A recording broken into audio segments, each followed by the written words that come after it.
30 जून 1950 को ओम प्रकाश वाल्मीकि का जन्म हुआ था। गांव बरला में, मुजफ्फरनगर में पड़ता है। तो सबसे पहले हमें उनके जन्म पर प्रकाश डालेंगे कि उनका जन्म किस स्थिति में हुआ था, कि उनका परिवार कितना बड़ा था और उस स्थिति में उनका परिवार क्या काम करके क्या रोजमर्रा की जिंदगी जीता था। तो सबसे पहले एक इंसिडेंट बताऊंगा मैं कि जब ओम प्रकाश वाल्मीकि की माँ और उनकी बहन माया गांव के अंदर झूठ झाड़ने गई। शायद आपने ये सब पहली बार सुना हो, जो आज की नई युवा पीढ़ी है, लेकिन मैं बता रहा हूँ कि हमारे बड़ों ने भी ये 100% काम करा होगा। आप हमारे बड़े बैठे हो, 100% ये काम करा होगा।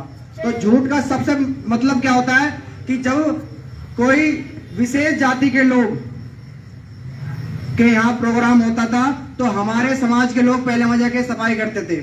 सफाई क्यों करते थे? किसी पैसे वगैरह के लिए नहीं करते थे सफाई। वो सफाई इसलिए करते थे ताकि जब बारात का खाना खुलेगा तो उनको थोड़ा सा खाना मिल सके। तो उस खाने में भी सबसे पहले समस्या देखो, खाना कौन सा मिला उन्हें।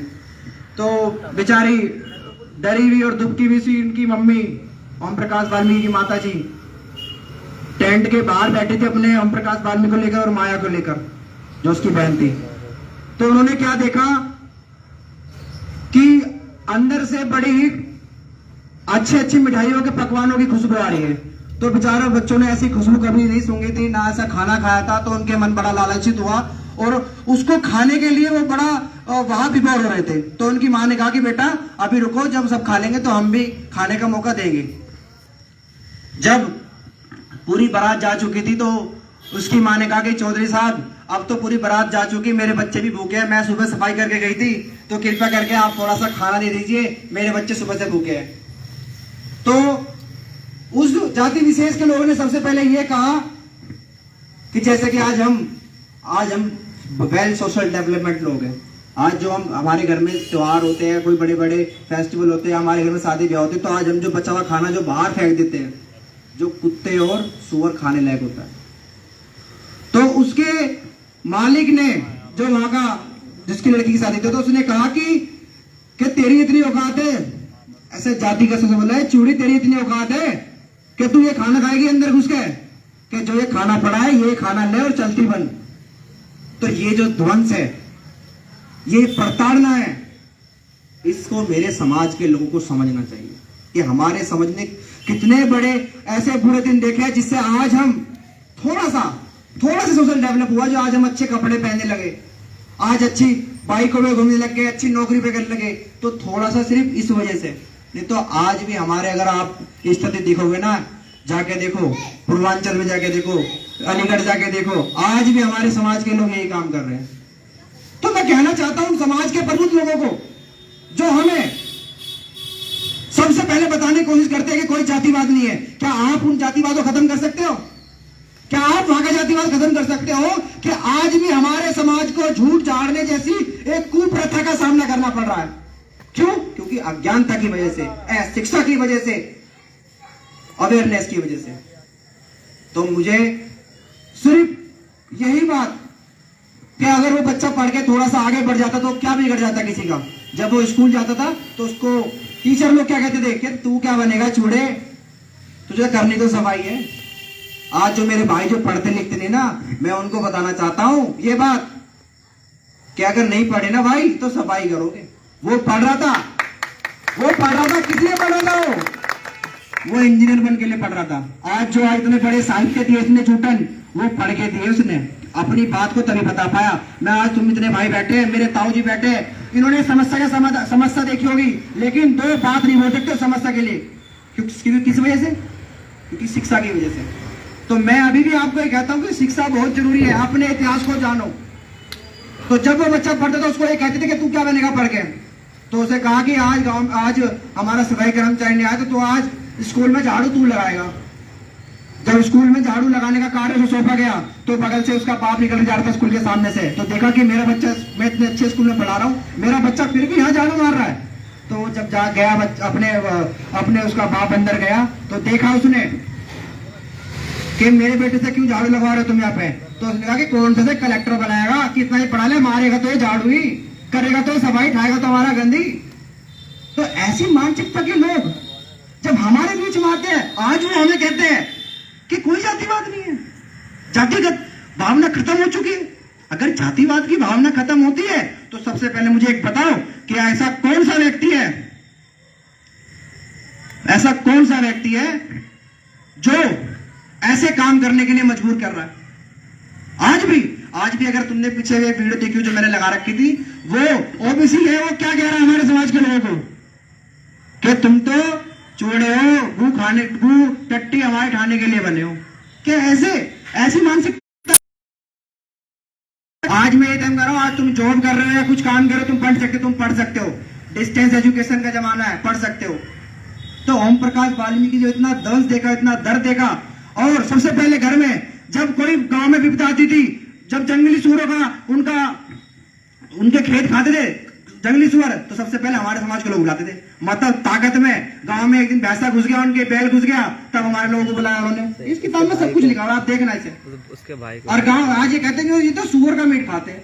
अरे सुअर का मीट खाने के लिए वो रात को सारे लोग आते थे वहां पे घर पे खाने के लिए, किसी को औरत को छूने के लिए, तब जात नहीं देखता। लेकिन जैसी दिन निकलता है, ऐसी सूरज निकलता है, ऐसी लोग जात दिखने लग जाती है। तो गांव में एक हमारे उस समय एक चलती थी कि जब गांव में जब शादी होती थी तो हमारा जो दूल्हा आता था गांव में, तो वो घर घर जाता था क्या करने के लिए, पता नहीं कौन सी प्रथा थी वो, तो ऐसे लेके घूमे उसे। तो ओम प्रकाश वाल्मीकि ने मना कर दिया कि मैं ऐसी प्रथा को निभाऊंगा अपनी शादी के टाइम पे। तो उन्होंने ये बात उठाई ना, लेकिन हमारे लोग क्या करते हैं, नहीं ऐसी। तो हमारे घर में किसी लक्ष्मी पूजा नहीं होती थी, क्यों? क्योंकि आज तक हमें किसी मंदिर में घुसने नहीं दिया। आज हमारे लोग दिवाली पर खूब लक्ष्मी पूजन कर रहे हैं, होली पे कह रहे हैं कि वो होली पे रंग खेल रहे हैं, लेकिन हमारे घर में तो हमारे देवता की पूजा हो रही है, हम सूअर का बच्चा काट रहे हैं। तो आज जो हमें ब्राह्मणवादी होने का जो आज हम पे दोष डालते हैं, क्या उन्हें देखना नहीं चाहिए? क्या ऐसे लोग कभी ब्राह्मणवादी व्यक्ति हो सकते हैं, जातिगत हो सकते हैं? क्योंकि इतना दर्द उनका ध्वंस झेला उन्होंने, और इतना ध्वंस झेलने के बाद भी अगर वो समाज की मुख्य धारा में आना चाहते हैं, तो कौन सा समाज उनकी मदद कर रहा है?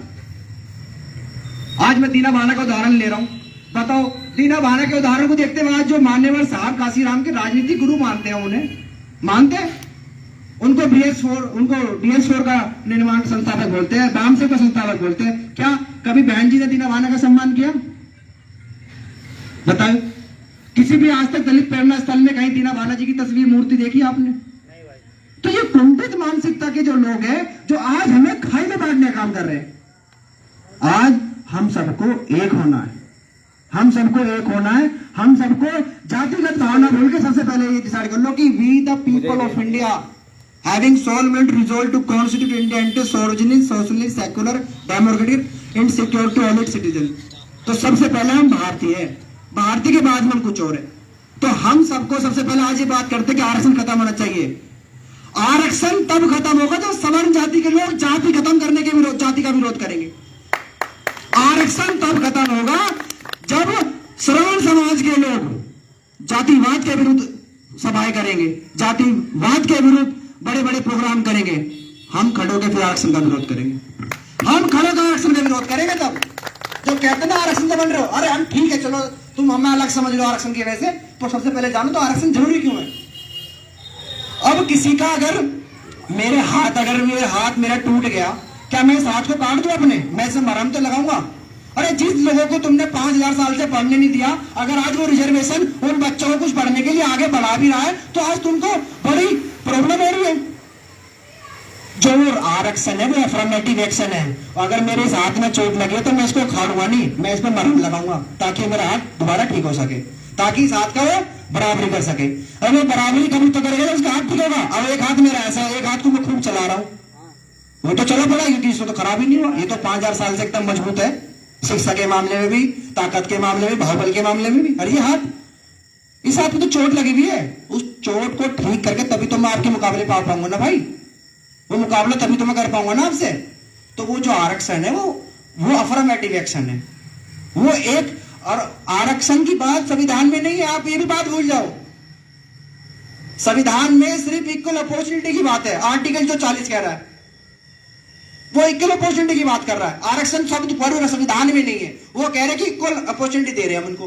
भाई दबे कुछ लोग डिप्रेस क्लास है, हम उनको इक्वल अपॉर्चुनिटी दे रहे हैं। आज आरक्षण की वजह से कितना मतलब ध्वंस देखना पड़ रहा है। आज कहते हैं कि जातिवाद भावना इसलिए बढ़ रही है क्योंकि क्योंकि आरक्षण है, आरक्षण के आधार जात के आधार पर आरक्षण मिल रहा है। मैं कह रहा हूँ किसको जात के आधार पर आरक्षण मिल रहा है? कैटेगरी के हिसाब से आरक्षण मिल रहा है कि तुम एससी हो, तुम ओबीसी हो, तुम जनरल हो, कैटेगरी के हिसाब से मिला ना आरक्षण। तो कौन कह रहा है जात के नाम पर आरक्षण मिल रहा है तुम्हें?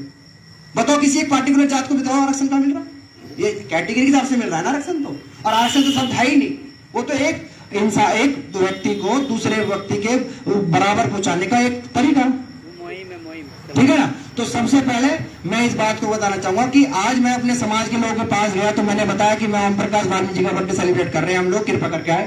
तो उन लोगों ने ये नहीं पता कि ओम प्रकाश वाल्मीकि है कौन।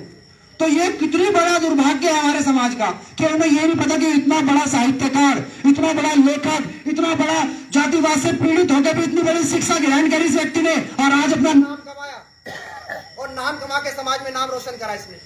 क्या ऐसी बात हमें देखनी नहीं चाहिए? कैसे ऐसे लोगों को हमें पढ़ना नहीं चाहिए? आज आप ही घर जाके अगर आप में थोड़ा भी अपने समाज के लिए कुछ करने की भावना है, अपने समाज के बारे जानने की भावना है, तो आज जाके यूट्यूब पे सिर्फ ओम प्रकाश वाल्मीकि जैसे व्यक्ति का सर्च करना और पता लगाना कि ओम प्रकाश वाल्मीकि कौन था। ओम प्रकाश वाल्मीकि था कौन? क्या उसका जीवन था? उसने किस तरीके से पढ़ाई करी? किस तरीके से ऐसी मानसिकता को झेल के उसने आगे बढ़ा? तो कृपया करके मैं सभी भाइयों से यही कहना चाहूंगा कि आज हमारे समाज में रोहित शर्मा जैसे भाई भी है जो हमारे बीच में खड़े और ऐसे मेमोरेबल मोमेंट्स का पार्ट बन रहे हैं, क्योंकि वो सब देख रहे हैं, वो सब देख रहे हैं, वो सब जान रहे हैं कि सबसे बड़ा आज जो भारत को बर्बाद करने में सबसे बड़ा हाथ जाति का। आज जात पात खत्म हो जाए तो क्या देश तरक्की नहीं कर पाएगा? खूब तरक्की करेगा।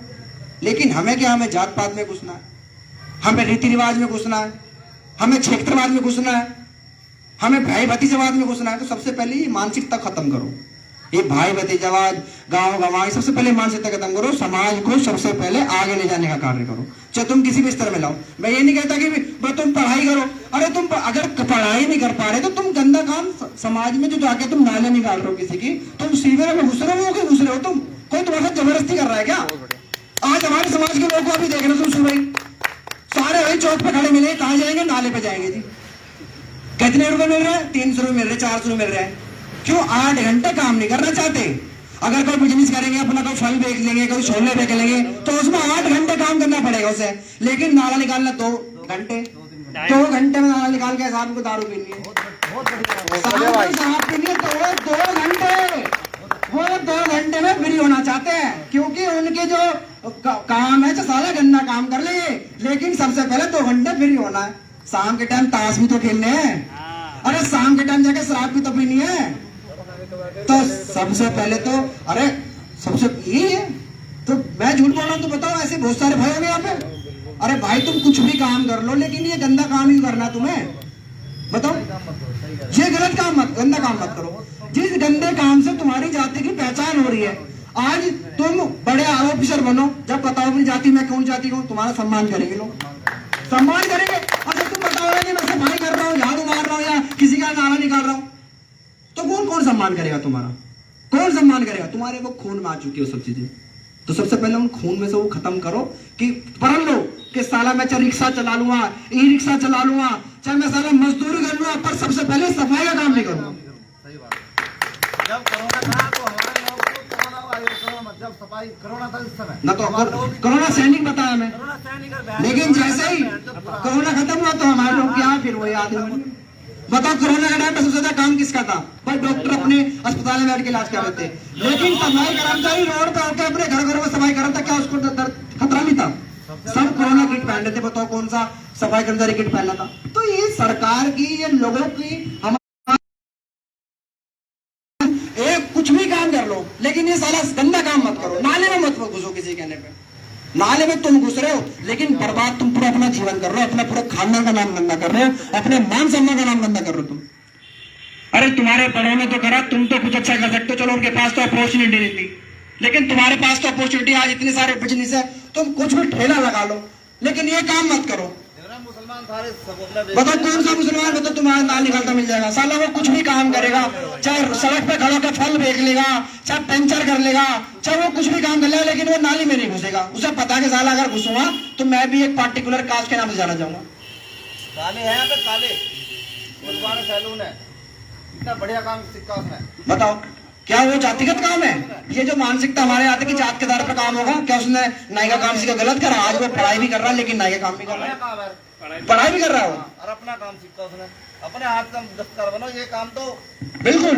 और सबसे पहले जो हमारी स्थिति है, मैं समझता हूँ कि हमारे समाज के लोग बिल्कुल भी इस चीज को नहीं समझते। सबसे पहले हमें बिल्कुल अपने ऊपर से लेकर नीचे तक की बिल्कुल पर्सनैलिटी एकदम साफ रखनी है। चाहे हम गंदे भी कपड़े पहने, लेकिन कपड़े हम अच्छे तरीके से पहने। सबसे पहले अपना ड्रेसिंग सेंस बदलो।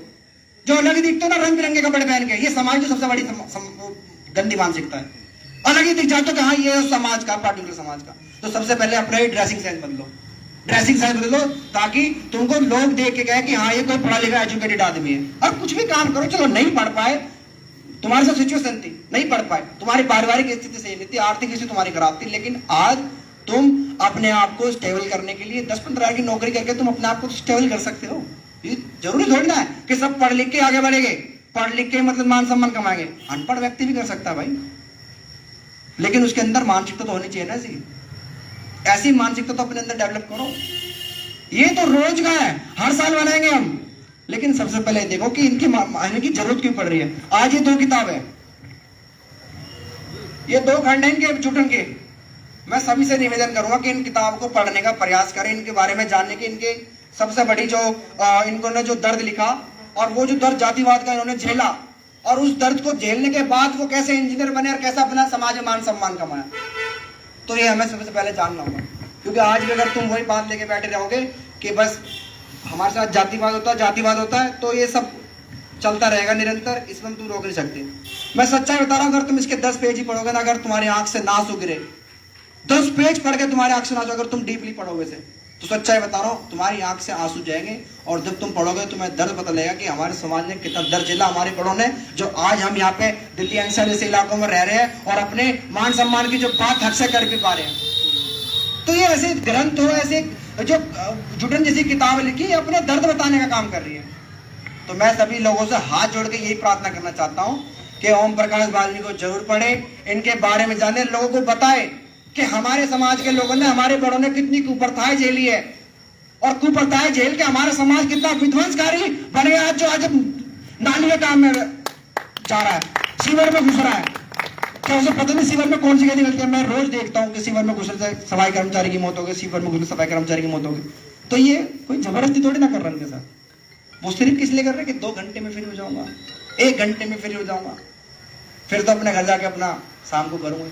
तो सबसे पहले हाथ जोड़े गुजारिश करूंगा कि सबसे पहले अपने आप को नशा मुक्त बनाओ।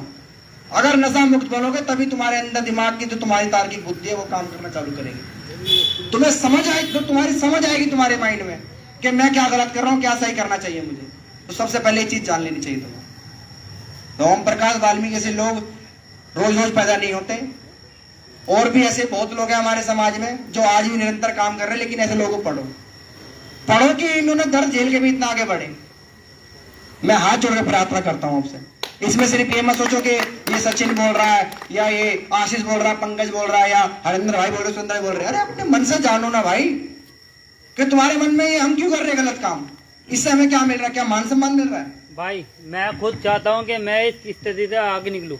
बिल्कुल अच्छी बात है, निकलना चाहिए आगे। ये नाले पाले का काम मेरे को बहुत बुरा लगता है यार, हकीकत में। के तो रोज खावे उठ के क्या हो गया, वो तो खाना छोड़ पहले, नाला पानी का खाली बता रहे हैं, नाला पानी छोड़ पहले, नशे भी छोड़ो। अरे तो कर रहा थोड़ा थोड़ा करके छोड़ दे, पर छोड़ दे।